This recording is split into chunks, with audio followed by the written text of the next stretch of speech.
ഒരു ചെറിയ മത്തി മുളകിട്ട് ഉണ്ടാക്കാം. ആദ്യം ഉലുവ ഇടാം, പിന്നെ ശകല കടുക് ഇട്ട് കൊടുക്കാം.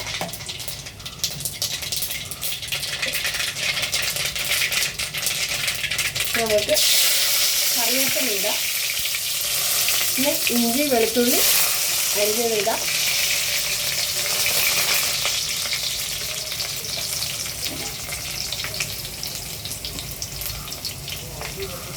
അതൊരു ബ്രൗൺ കളറായി വരുമ്പോഴത്തേക്കും നമുക്ക് മുളക് പൊടി ഇട്ട് കൊടുക്കാം.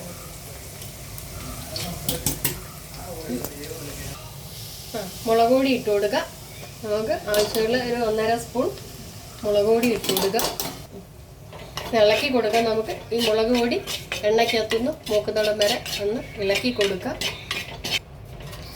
നമുക്ക് ആവശ്യത്തിനുള്ള വെള്ളം ഒഴിച്ചു കൊടുക്കാം.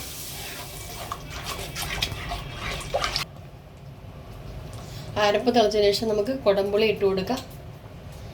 ഇനി നമുക്ക് ഈ ചെറിയ മത്തി, കുഞ്ഞൻ മത്തി വെട്ടി തേച്ച് കഴുകി വെച്ചിരിക്കുന്നതാണ്. ഇത് നമുക്ക് പറക്കിയിട്ട് കൊടുക്കാം.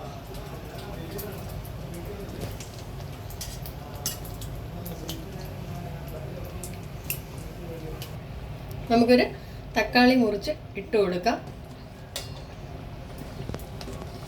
ഇത് നന്നായി പറ്റി കഴിയുമ്പോൾ ലാസ്റ്റ് ഇച്ചിരി കറിവേപ്പില ഇട്ട് പച്ച വെളിച്ചെണ്ണ ഒഴിച്ച് വാങ്ങി വയ്ക്കണം.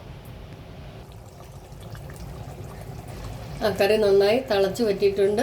നമുക്കിനി ലാസ്റ്റ് ഒരു ശകല പച്ച വെളിച്ചെണ്ണ ഒഴിച്ച് കൊടുക്കാം. പച്ച വെളിച്ചെണ്ണ ഒഴിച്ച് നമുക്ക് സ്റ്റവ് ഓഫാക്കാം. കറി ഇത് ഇഷ്ടമായെങ്കിൽ ലൈക്ക് ചെയ്യുക, ഷെയർ ചെയ്യുക, കമൻറ്റ് എന്തെങ്കിലും പറയാനുണ്ടെങ്കിൽ കമൻറ്റ് ചെയ്യുക. Thank you.